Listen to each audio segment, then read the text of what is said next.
Las escrituras del día de hoy las encontramos en el Evangelio de Mateo, capítulo 9, versículos del 9 al 13. Nuevamente el Evangelio de Mateo, capítulo 9, versículos del 9 al 13. Al irse de allí Jesús vio a un hombre llamado Mateo, sentado a la mesa de recaudación de impuestos. Sígueme, le dijo. Mateo se levantó y lo siguió. Mientras Jesús estaba comiendo en casa de Mateo, muchos recaudadores de impuestos y pecadores llegaron y comieron con él y sus discípulos. Cuando los fariseos vieron esto, le preguntaron a sus discípulos: ¿por qué come su maestro con recaudadores de impuestos y con pecadores?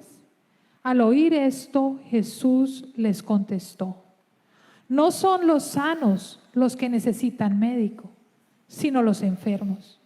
Pero vayan y aprendan qué significa esto. Lo que pido de ustedes es misericordia y no sacrificios, porque no he venido a llamar a justos, sino a pecadores. Esta es la palabra de Dios para el pueblo de Dios. Todos decimos amén. Y los invito a que oremos todos juntos.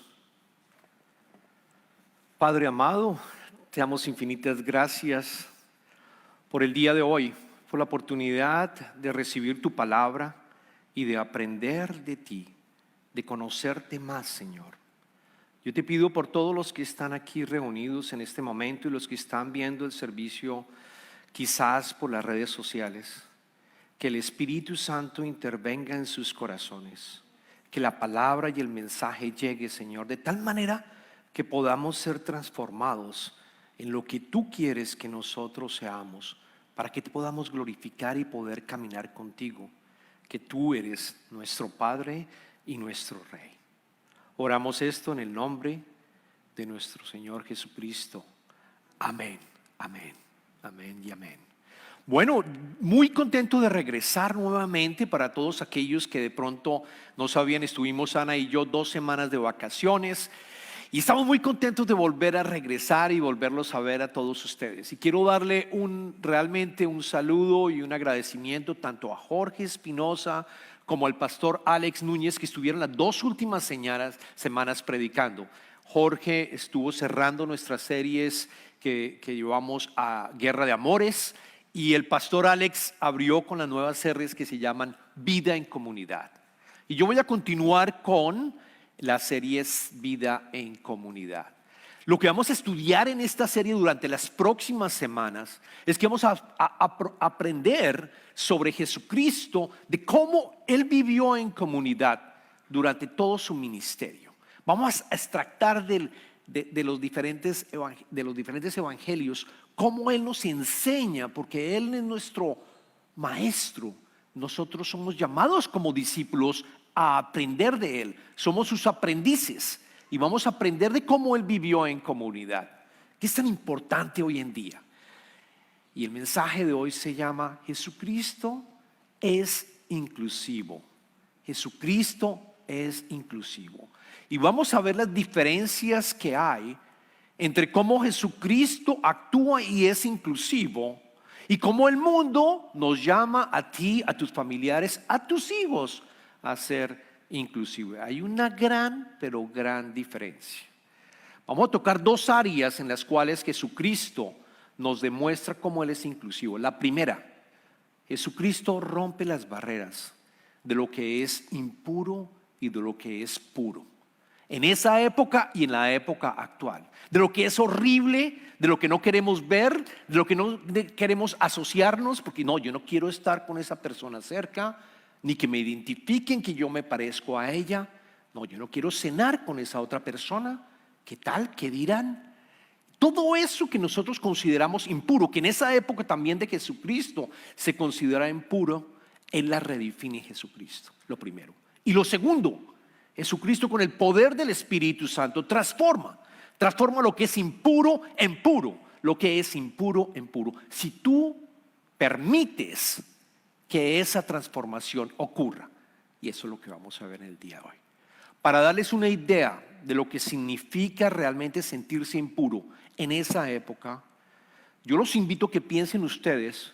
Imagínense que ustedes cometieron un asesinato, algo muy terrible, una falta contra la ley que los llevó a la cárcel, o asesinato o robo, algo muy tremendo, que yo sé que no, o de pronto sí, y están ustedes ya libres de haber pagado esa pena, así que continúen con este ejercicio. Y les voy a invitar a que piensen que estuvieron muchos años en la cárcel pagando por esa falta. Y gloria a Dios, se terminó y salieron ustedes a la sociedad. ¿Cómo creen que se deberían sentir ustedes? Primero, muy seguramente rezegados por la sociedad, porque es muy difícil conseguir un trabajo después de haber estado en la cárcel, porque tu historia crediticia se acabó, porque es difícil poder reintegrarse también con la familia que tú estabas. Hay tanta vergüenza que tú quizás no quieras volver al mismo sitio en donde estaba. Esto lo experimentamos, y lo digo porque nosotros estuvimos haciendo, antes de ser yo pastor y haber entrado al ministerio, estuve sirviendo en las cárceles y aprendimos de una organización, Kairos, que se encarga de enviar el mensaje del evangelio a las personas que están en la cárcel, a los hombres que están en la cárcel. Ellos tienen unas casas de transición que reciben a las personas que han salido de la cárcel para ayudarlos a que se puedan reintegrar a la sociedad. Es terrible lo que nos decían, es terrible lo que nos mencionaban. No se puede conseguir trabajo, su familia no los quiere, algunos de ellos, de regreso nuevamente. Adicionalmente hay problemas legales que continúan lidiando ellos en cada uno de su día, en su vivir. Y estas casas proporcionan una forma para que ellos puedan conseguir trabajo con algunos empleadores que están abiertos a hacerlo. Otros para que consigan compañías y para que puedan crear sus propias compañías y puedan avanzar. Entonces imagínense eso, ese sentimiento que sienten esas personas de haber pasado. Y es quizás de cierta manera lo que en la época de Jesucristo sentían las personas que eran consideradas impuras. Y vamos a ver a través de todos los evangelios, vas a ver cómo Jesucristo redefine lo que es impuro y impuro, limpia y sana lo que se considera impuro y lo transforma en puro. Una de ellas, la ley dietética, la ley de lo que tenían los judíos que comer. Era una ley muy estricta que estaba en el libro de Éxodos, Números, Deuteronomio. Ellos tenían que seguir las reglas. Esto no lo puedo comer, esto sí lo puedo comer. No voy a entrar en todo el proceso. Pero al final Jesucristo, con su llegada, su reino de Dios, es un reino de Dios abierto, en donde todos pueden venir. Dijo en Mateo capítulo 15, versículo 11, lo que contamina a una persona no es lo que entra en la boca, sino lo que sale de ella.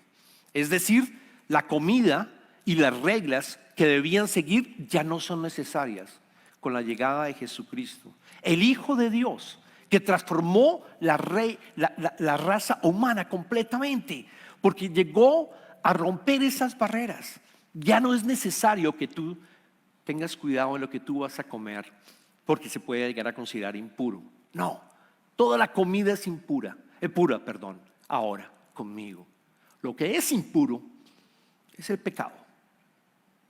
Lo que es impuro es lo que tú dices con tu boca, que de pronto tú con tu boca dices algo que después te arrepientes y estás dañando quizás algo que muy lindo que tú tienes como una relación, porque definitivamente en tu corazón hay odio, hay algo que no se ha logrado resolver probablemente, y tú lo dices y lo afectas y afectas a la otra persona. Jesús claramente está diciendo, ya no es necesario. Trabajemos más bien en tu pecado, trabajemos más bien en ese cambio de corazón, como las escrituras en el Antiguo Testamento lo decían los profetas. Te voy a implantar un nuevo corazón, lo decía el Señor, un corazón de carne, no un corazón de piedra que tienes hoy en día. Jesucristo también convirtió lo impuro en puro cuando, por ejemplo, estuvo con los enfermos. Justo unos versos anterior de los que leímos, Jesucristo sanó a un paralítico. Le dijo, tus pecados son perdonados, levántate y ponte en pie. Y él se levantó en pie. Cambia transforma. Igual Jesucristo tocó cadáveres. Ustedes se acuerdan la época, el evento, perdóname, cuando Jesucristo resucitó a la hija de Jairo. La hija de Jairo tenía 12 años. La hija de Jairo era declarada muerta, había muerto. Jairo había ido a pedirle el favor a Jesucristo: ven y resucítala, ven y ayúdame. Y Jesucristo, cuando llegó, ya estaba muerta. Ya de hecho estaban todos los que la acompañaban, estaban de cierta manera despidiendo a la hija de Jairo. Y yo los invito a cómo Jesucristo actúa también en el capítulo 9, justo unos versos más adelante, en el versículo 23, para que ustedes tomen su Biblia, aquellos que la tienen. Y dice: cuando Jesús entró en la casa del dirigente y vio los flautistas y el alboroto de la gente, les dijo: váyanse, la niña no está muerta, sino dormida. Entonces empezaron a burlarse de él, pero cuando se les hizo salir, entró él, tomó de la mano a la niña y ésta se levantó. La noticia se divulgó por toda aquella región. La tocó. Cuando la ley decía que cuando tú tocas un cadáver tú quedabas impuro. Y lo que le está diciendo Jesucristo es: yo soy Dios. Yo soy el Hijo de Dios y soy también Dios. Dios Padre, Dios Hijo y Dios Espíritu Santo. Mi divinidad es superior a lo que tú estás experimentando. Mi divinidad puede llegar a curar tu enfermedad teniendo obviamente fe. Puede que no completamente y salga otro resultado, pero mi divinidad te sana. Sanar, la palabra sanar en griego significa también salvar. Están los dos juntas, tiene ese contexto: sanar y salvar. Jesucristo con su divinidad rompió todas estas barreras y lo que era impuro lo convirtió en puro. Y vamos a ver ahora los versos que leímos sobre la conversión de Mateo. Yo sé que los leímos y los estudiamos cuando estábamos en las series Guerra de Amores, pero hoy vamos a ver, en esa época, en ese sermón, usamos el Evangelio de Lucas. Hoy usamos el Evangelio de Mateo y vamos a ver algo bien interesante. Yo los invito a que volvamos a leer los versos 9 y 10 de la historia de la conversión de Mateo, versos 9 y 10. Al irse de allí, de hecho Jesucristo acababa de sanar al paralítico. Entonces, al salir de allí, estaba en Capernaum, él se encontraba allí, que era la casa donde Jesús, su ministerio, por decirlo así, su casa principal en el área en donde su ministerio ocurría durante todos estos 3 años. Aunque estuvo en otras partes, por supuesto, pero la mayor parte del tiempo estuvo allí. Jesús vio a un hombre llamado Mateo sentado a la mesa de recaudación de impuestos. Sígueme, le dijo. Mateo se levantó y lo siguió. Mientras Jesús estaba comiendo en casa de Mateo, muchos recaudadores de impuestos y pecadores llegaron y comieron con él y sus discípulos. Las escrituras no nos dicen qué ocurrió, qué sintió Mateo. Las escrituras no nos cuentan qué pudo haber pasado en el corazón de Mateo. Pero lo que sí podemos entender es que los recaudadores de impuestos en esa época, como quizás tú lo has escuchado en otros sermones, eran personas que no eran bienvenidas. Eran personas en donde había mucho rencor hacia ellas. Había mucha rabia contra ellos. ¿Por qué? Porque ellos trabajaban con el imperio romano. Capernaum era un sitio donde había mucha gente que caminaba en rutas hacia Asia y hacia otras partes. Era el centro, por decir algo, Nueva York, en donde hay muchas personas que están yendo y viniendo. Era un sitio bien, pero bien importante desde el punto de vista de tráfico. ¿Y qué ocurría? El imperio romano quería cargar los impuestos a los judíos que pasaran por allí. ¿Cómo lo pudieran hacer? Pónganse a pensar. Si ponían a un romano, el idioma quizás no lo sabía. Si colocaban a una persona que no fuera del grupo judío, era difícil que entendieran qué tipo de actividades se estaba llevando. ¿Qué tipo de actividades llega Felipe o de pronto Simón, que era un pescador? No sabían esto. Entonces la manera de poder recaudar esos impuestos era nombrar a un judío y decirle: oye, necesito que me hagas un favor, ¿quieres ganar dinero? Vas a cobrarle esa es tu tarea, vas a cobrarle los impuestos que esas personas están haciendo con sus actividades. Vas a ponerle cuidado, vas a estar observando y vas a estar mirando cuántos pescados compró, cuánto pescó. Empezar a conocer a esa persona de tal manera que después tú le vas a cobrar los impuestos. Ahora, la tasa es esta. Puedes subir, puedes cobrarle más y te puedes quedar con la diferencia. Ese es tu pago. Tú puedes cobrarle un poco más a esa persona y te quedas con el dinero para ti. Pero te advierto, te van a odiar. Te advierto, no vas a poder entrar a la sinagoga porque eres impuro, porque has tocado una moneda en donde aparece la cara del emperador y es considerada impura de acuerdo a los fariseos.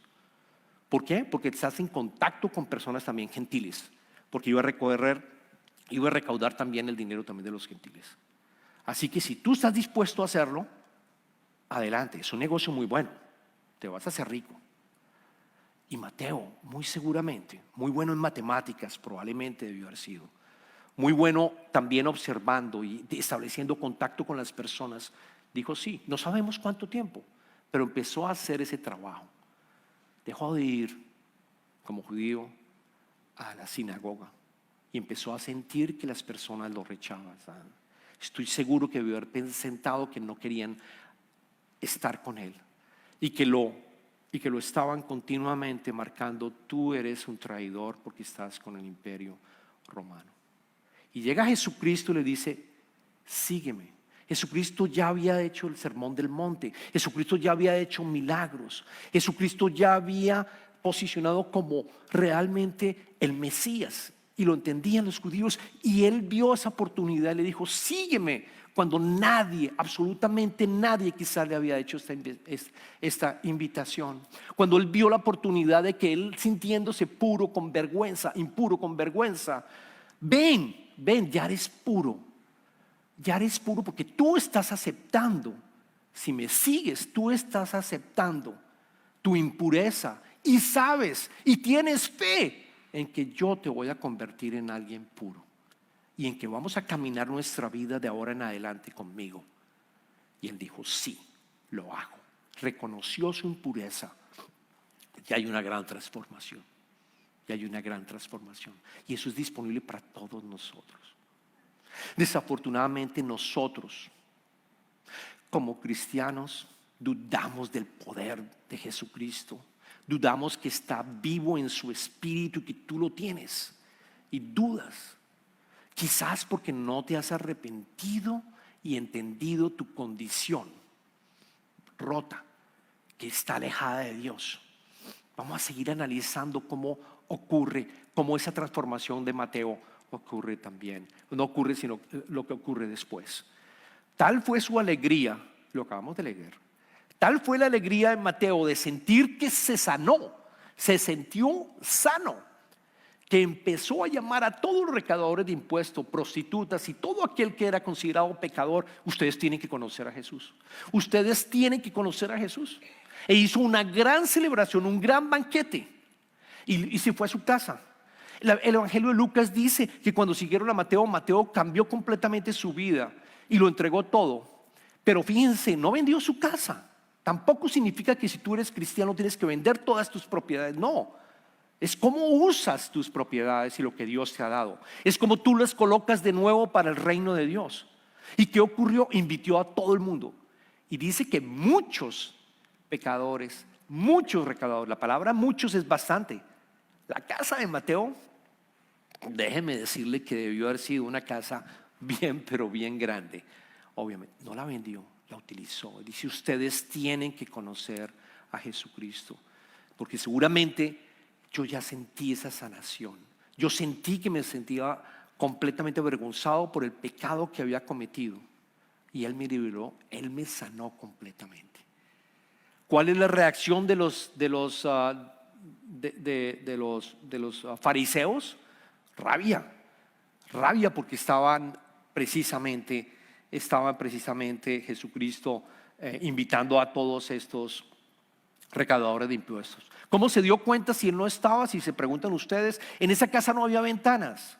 En esa casa cuando se cena, en esas casas cuando se cena se recostaban, las mesas son bajitas.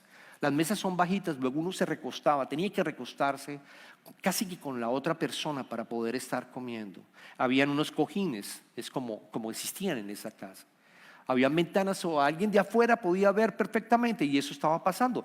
Los fariseos se dieron cuenta, Jesucristo, mire esa cantidad de recaudadores de impuestos, mire esa cantidad de pecadores.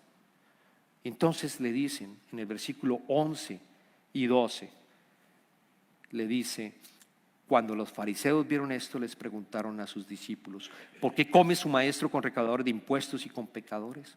Al oír esto, Jesús le contestó, no son los sanos lo que necesitan médicos sino los enfermos. No son los sanos lo que necesitan médicos sino los enfermos. Y es exactamente lo que tenemos que aprender de la parte de entender quién es Jesucristo. El pecado, cuando nosotros estamos en pecado, somos enemigos de Dios. Cuando nosotros estamos alejados de Dios, somos enemigos de Él. Esa es la cruda realidad. Esa es la cruda realidad. Jesucristo era inclusivo. Jesucristo era inclusivo y recibió a todos, pero pide de nosotros también que nosotros tengamos la certeza, la aseguranza de que estamos alejados de Dios y que necesitamos fe y arrepentimiento para poder estar y recibir esa sanación de lo que es impuro a lo que es puro. Ahora yo les digo, ¿cuál es la diferencia de ser inclusivo en el mundo? Hay un evangelio que se llama el evangelio de la inclusividad. Chequéenlo en internet. Chequéenlo en internet. Es un evangelio que tiene básicamente, habla del universalismo. Habla de toda esta nueva tendencia que está existiendo en el universalismo. Y voy a leerles qué significa incluso. Voy a leerles qué tiene esta famosa evangelio el evangelio de la inclusividad. Lo voy a leer. El evangelio de la inclusión no es más que una vieja herejía del universalismo, reempaquetada y con un nuevo nombre. Oigan lo que dice. El universalismo es la creencia de que todas las personas se salvarán e irán al cielo. El evangelio de la inclusión, tal y como lo enseñan Carlon Pearson Carlon, es un pastor estadounidense que la implementó. Era un artista de música cristiana, creció en una iglesia pentecostal y después llegó a la conclusión de que el infierno no existe. No existe y es creado por los humanos. El infierno es algo creado por los humanos. El evangelio de la inclusión dice que la muerte y resurrección de Jesucristo pagó el precio para que toda la humanidad disfrutara de la vida eterna en el cielo sin necesidad de arrepentimiento. Segundo, el evangelio de la inclusión enseña que la salvación es incondicional y ni siquiera requiere la fe en Jesucristo como pago de la deuda por el pecado de la humanidad. Tercero, el evangelio de la inclusión cree que toda la humanidad está destinada a la vida en el cielo, se den cuenta de ello o no. Cuarto, el evangelio de la inclusión declara que toda la humanidad irá al cielo independientemente de su afiliación religiosa. Y por último, el evangelio de la inclusión sostiene que solo aquellos que intencional y conscientemente rechazan la gracia de Dios, después de haber probado el fruto de su gracia, pasarán a la eternidad separados de Dios. El mundo nos habla de una inclusión y habla a tus hijos de una inclusión. Tienes que ser inclusivo. Y sí, tenemos que ser inclusivos. Pero no significa que vamos a aceptar ese comportamiento de pecado. Nosotros como discípulos estamos llamados también, de alguna forma, de invitarlos al servicio, de invitarlos a que lean las Escrituras, de que conozcan a Jesucristo, porque están perdidos como ovejas perdidas. La inclusión dice no es necesario Jesucristo ni arrepentimiento, ni fe en Jesucristo. Eso es lo que el mundo te está diciendo. Desafortunadamente las iglesias también, algunas, están predicando un evangelio de la inclusión, donde todos somos inclusivos, donde no debe haber arrepentimiento y fe, en donde lo que importa es un buen show musical, en donde lo que importa Es quizás un mensaje donde yo me sienta bien porque Dios es poderoso y me va a acompañar, sin que haya un arrepentimiento, sin que haya fe en Jesucristo. Y eso no es lo que Jesucristo vino a hacer a este mundo. Jesucristo vino a transformarlo en puro. Y si en este momento tú todavía no has sentido ese poder de Jesucristo en tu vida, y hay algo allí que de pronto sientes de vergüenza, sientes de shame, sientes de algo de tristeza, arrepiéntete y pídele que siga trabajando en tu vida, que siga obrando en tu vida. Y el Espíritu Santo, con el poder del Espíritu Santo, vas a encontrar que esa transformación empieza a ocurrir poco a poco. Empieza a ocurrir poco a poco. Entonces, ¿qué podemos aprender a Jesús? Primero, noten que comer y cenar es fascinante. Cuando estaba preparando el sermón, comer y cenar es bien importante. Jesucristo durante todo el tiempo cenaba y comía con sus discípulos. Y ustedes lo saben, cuando ustedes probablemente casados estaban en dating, ¿cómo se dice dating? Teniendo novia de su esposa, no, probablemente invitaron a su futura esposa, futuro esposo a cenar. Probablemente cuando tienen a alguien, tienen que hablar algo importante. Tú invitas a alguien para que tenga lo invitas a tener una comida, un desayuno, un almuerzo. ¿Qué pasa cuando tú comes y estás en cena? Las barreras se caen de las personas. ¿No se han dado cuenta? Hay un momento de intimidad. En el Antiguo Testamento lo vemos continuamente. Cenar con otra persona era algo divino. Y yo los invito en familia, a todas sus familias, a ustedes, que sea prioridad en cenar juntos, que sea prioridad en almorzar, si se puede, juntos, y si pueden desayunar juntos, porque es el momento en el cual de nuevo se rompen las barreras y podemos tener una conversación. Eso es lo que ocurrió acá. Eso es lo que ocurrió con Mateo y con todos sus recaudadores. No sabemos cuántos se convirtieron, pero conocieron a Jesús a través de una comida, de una cena. La comunión, la Santa Cena, fue creado por Jesucristo precisamente haciendo una cena. La multiplicación de los panes, los 4,000, los 5,000 panes estaban comiendo. Para Dios era importante, y para Jesucristo es importante que nosotros comamos y cenemos. Por eso me alegra cuando Covenant empezamos a implementar la comida el primer domingo de cada mes. Es algo muy lindo de poder ver cómo nosotros, los que no han estado, los invitamos a venir el próximo domingo, en donde todos comemos, todos celebramos los unos a los otros. Siempre sobra comida, la multiplicación de la comida ocurre siempre. Es algo muy precioso y tenemos la oportunidad de hacer fellowship, de poder intercambiar los unos con los otros. Es algo muy lindo. Podemos aprender eso. Segundo, que debemos conocer íntimamente a Jesús. De eso podemos entender. ¿Por qué conocer íntimamente a Jesús? Porque eso es lo que Jesucristo le dice a los fariseos.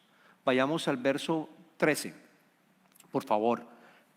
Pero vayan, ¿qué le dice Jesucristo a los fariseos cuando le dicen que por qué está con los pecadores? Vayan y aprendan lo que significa esto. Lo que pido de ustedes es misericordia y no sacrificios, porque no he venido a llamar a justos sino a pecadores. Les da tarea a los fariseos. Vayan y aprendan qué significa esto. ¿De dónde viene este verso que Jesucristo utilizó? De Oseas, del libro del Antiguo Testamento, un profeta menor. Y lo voy a traer acá para que lo entiendan más, para que lo entendamos todos. Oseas capítulo 6, versículo 6. Jesucristo nombra este verso. Dios, hablando a través del profeta Oseas, dice al pueblo de Israel: lo que pido de ustedes es amor y no sacrificios, conocimiento de Dios y no holocaustos. Él le está diciendo, conozcan a Dios, conozcan a Dios. No te pido que hagas sacrificios para tú obtener tu salvación. No te pido que tú hagas holocaustos para tratar de trabajar por tu salvación y tener el Espíritu Santo y tener a Cristo contigo. Yo te pido amor, es lo que dice Dios y dice Jesucristo nuevamente. Yo te pido que ames al Padre y que ames a los demás como a ti mismo, su primer mandamiento. Y conocimiento de Dios. Él le dice a los fariseos, ustedes no lo conocen. Ustedes no lo conocen. Y porque no lo conocen, creen que son righteous, o sea, creen que no tienen pecado. Porque no lo conocen, actúan como si estuviéramos bien y no he cometido ningún pecado. Y algunos de nosotros, porque no lo conocemos, estamos mal. Seguimos actuando mal. Tenemos infectado nuestro corazón. Seguimos luchando por vivir una vida sin tener a Cristo en nuestras vidas, en el Espíritu Santo, que es poder, que nos ayuda a trabajar y seguir día a día con esperanza, con purificación, con las oportunidades de que nos siga transformando completamente. Y tercero, Jesús es el único camino para la vida eterna. Porque si tú te has puesto a pensar y hacer y mirar otras ideas y estar mirando aquí y allá para ver dónde encuentro, cómo realmente obtengo la salvación, cómo realmente yo trato de ser inclusivo como Jesucristo nos pide ser inclusivo. El único camino es Jesucristo. Jesucristo lo dijo en el capítulo 14, versículo 6. Yo soy el camino, la verdad y la vida, le contestó Jesús. Nadie llega al Padre sino por mí. No hay otro camino. Tenemos que entender nuestra situación. Tenemos que entender que estando en pecado, estar en pecado es estar alejado de Dios, buscando otros medios de poder encontrar a Dios, pensando que hay otras formas donde yo puedo identificarme con Dios y caminar con Dios. No hay ninguna. ¿En qué religión ustedes han encontrado que el ser humano resucita? Ninguna. Pregúnteme, ¿a quién quisieras tú seguir? No vale la pena seguir a nadie. A Él. Solo a Él.